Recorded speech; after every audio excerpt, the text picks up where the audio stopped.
My town was small, very small. Willow Creek. That was its name. Everyone knew everyone. And everyone knew the woods. The woods right next to my house.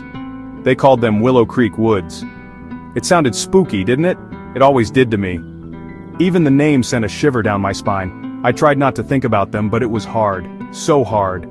The old folks in town loved to tell stories. Scary stories, especially about Willow Creek Woods. They said the woods were haunted, full of ghosts.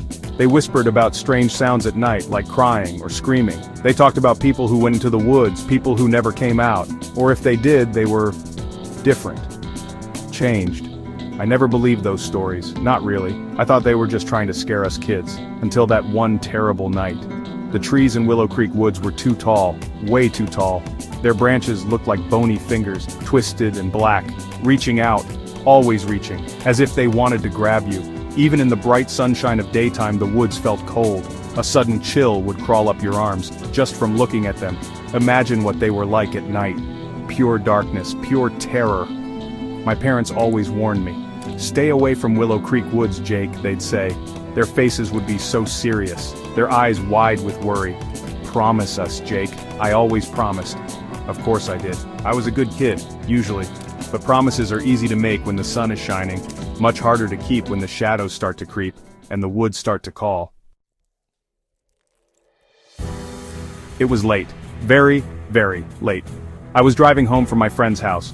My old car rattled and shook. It made strange noises. The road was dark and empty.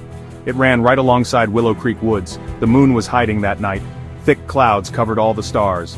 Everything was black, pitch black, like being inside a dark cave. Then I heard something, a sound. It was faint at first, barely a whisper. Was it just the wind sighing through the trees?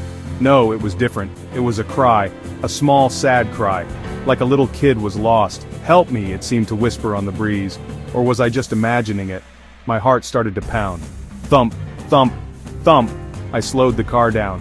My hands felt clammy on the steering wheel. My palms were sweating. Should I stop, or should I press the gas pedal and drive away fast? The cry came again, louder this time, more desperate. "Help me, please, I'm scared." It sounded so real, so terrified. It was definitely coming from the woods, those dark, creepy woods.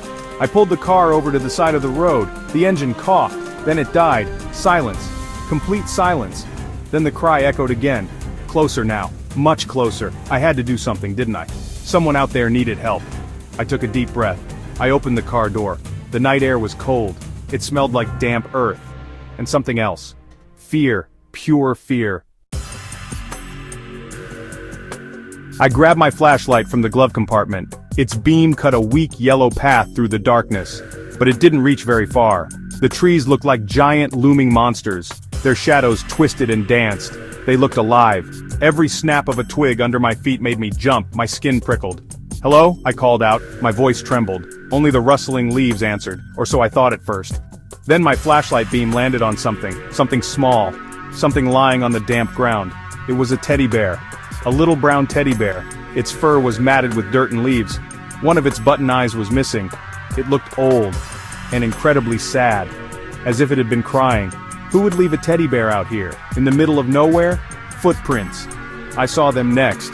Tiny footprints in the soft mud, leading away from the teddy bear, deeper into the terrifying woods. They were definitely a child's footprints. They looked fresh. My heart sank into my shoes. A child was lost in here, all alone, in these horrible, dark woods. I had to find them. I had to be brave. I started to follow the footprints. Deeper and deeper I went. The trees seemed to close in around me. Their branches scratched at my clothes. The flashlight beam shook in my trembling hand. "I'm coming!" I shouted into the darkness. "Don't worry!" But the only sound was my own ragged breathing, and the pounding of my terrified heart. The air grew colder, much, much colder, an unnatural chill. The tiny footprints suddenly stopped. They just ended, right in the middle of a small dark clearing. There was no child. There was nothing. Just tall, whispering grass. And an old, twisted oak tree in the center. It looked ancient and angry. Where did the child go? How could they just vanish? My flashlight flickered, once, twice. Oh no, please not now. Then a shadow moved, from behind the giant oak tree. A tall shadow. Much too tall to be a child. It was thin, impossibly thin.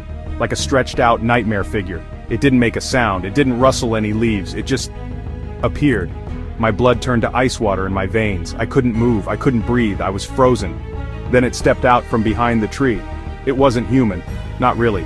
Its eyes glowed. A faint, sickly green light. It raised a long, thin arm.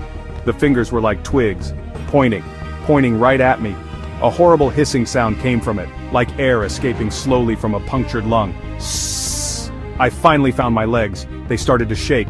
I screamed, a raw, terrified scream, and then I ran. I didn't look back. I couldn't. Branches whipped my face and arms. Roots on the forest floor tried to trip me, but I just kept running, faster than I ever had before. I ran until I burst out of the woods, back to my car. I fumbled with the keys, my hands shaking wildly. The engine roared to life. I slammed the car into gear and sped away. I never went back to Willow Creek Woods, never again. But sometimes late at night when the wind howls, I still hear that cry. Or do I?